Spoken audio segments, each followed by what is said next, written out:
ঈদ উল ফিতরের আর বাকি কয়েকদিন প্রিয়জনের সঙ্গে ঈদের আনন্দ ভাগাভাগি করতে তাই এরই মধ্যে বাড়ি ফেরা শুরু করেছেন মানুষ। শুক্রবার ভোর থেকে রেলপথে শুরু হয়েছে ঈদযাত্রা। কমলাপুর রেল স্টেশন থেকে ভোর ৬টায় রাজশাহীর উদ্দেশ্যে আন্তনগর ধূমকেতু এক্সপ্রেস ট্রেন ছেড়ে যাওয়ার মধ্য দিয়ে এ যাত্রা শুরু হয়। এছাড়া ভোর ৬টা ১৫ মিনিটে কক্সবাজার অভিমুখী পর্যটক এক্সপ্রেস ও ভোর ৬:৩০টায় সিলেট অভিমুখী Parabat express Kamalapur rail station ছেড়ে যায়।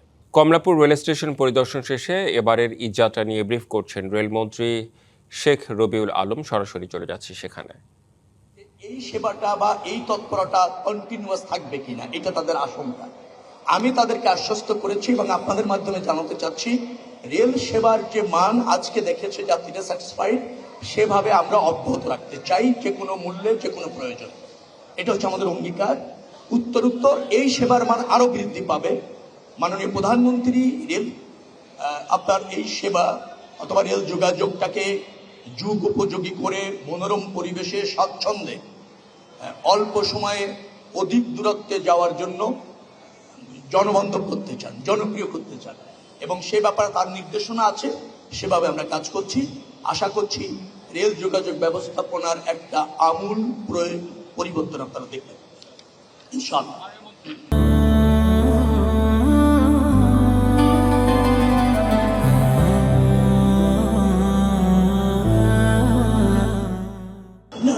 কর্মদিনের তো প্রয়োজন আছে রাষ্ট্রকে সচল করার জন্য। একটা দিন বাড়িয়েছি আমরা ছুটি, একটা দিন বাড়িয়েছি, তো সেটা বাড়ার প্রয়োজন ছিল, একটা দিন কনসিডার করা গিয়েছে। আপনি জেনে খুশি হবেন যে রেল, সড়ক এবং নৌ সব জায়গায় এবার দেখবেন যে আগে যে ব্যবস্থাপনা ছিল তার মধ্যে থেকে বেশ কিছুটা পরিবর্তন আমরা আনতে সক্ষম হয়েছি। আমাদের এই সেবা অথবা যোগাযোগ ব্যবস্থাপনার সাথে যারা জড়িত তারা বেশ তৎপর এবং সর্বাত্মকভাবে কাজ করছে, সক্ষমতার মধ্যে সর্বাত্মকভাবে কাজ করছে, যার ফলে খুব বেশি এবার আশঙ্কা আমি দেখছি না। আমি মনে করছি মানুষের স্বস্তির মাধ্যমে এই যাত্রাটা নিশ্চিত হবে। ট্রেনে প্রায় আমরা 124টি কোচ, আপনি যদি বলেন মিটার গেজে আমরা যুক্ত করেছি, আরও 14টার মতো মনে হয় আমরা যুক্ত করেছি ব্রড গেজে। স্পেশাল ট্রেন আরো প্রায় 5 জোড়ার মতো আমরা যুক্ত করতে সক্ষম হয়েছি। তো সবকিছু মিলিয়ে আমাদের যে ক্যাপাসিটি আছে 36 থেকে 42 হাজার মানুষকে আমরা এই সেবাটা দিতে পারবো, যাত্রাটা নিশ্চিত করতে পারবো।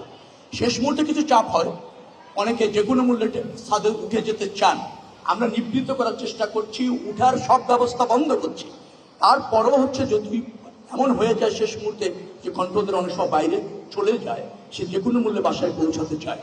আপনি যেটা বলছিলেন 1 কোটি, আমার জানা মতে 1,25,00,000 থেকে 1.5 কোটি মানুষ মাত্র 2 থেকে 3 দিনে ঢাকা শহর থেকে বাইরে যাবে। পৃথিবীর কোন শহরে এই অল্প সময়ের মধ্যে এত লোকের বাইরে যাওয়ার দৃষ্টান্ত নাই। সেরকম একটা পরিস্থিতি আমাদের ফেস করতে হয়। এখানে ব্যবস্থাপনা যতটুকু আছে তার খুব ঘাটতি নাই, কিন্তু আরো ব্যবস্থাপনা, আরো সক্ষমতা, আরো আপনি ধরেন কোচ, বাস, মানে ট্রেনের কোচ, বাস, লঞ্চ, এগুলি প্রয়োজন, ঠিক আছে। আবার যে সমস্ত পরিবহন ইতিমধ্যে এখানে ফাংশন করছে সেটা অনেক পুরনো, আরো নতুন কোচ দরকার। তো সে জায়গায় আমরা মনোযোগী আছি। আমরা চেষ্টা করছি নতুন করে আরো কোচ যুক্ত করা, বাস ব্যবস্থাপনায় শৃঙ্খলা এনে একটা আমূল ডিসিপ্লিন সহ একটা মানসম্মত বাস সার্ভিস নিশ্চিত করা, এ ব্যাপারে সরকার কাজ করছে। আমার মনে হয় একটু সময় যদি দেয়, কারণ 20 দিনের একটা সরকার, তো দৃশ্যমান পরিবর্তনগুলি ধাপে ধাপে দ্রুততম সময়ের মধ্যে আপনারা দেখবেন।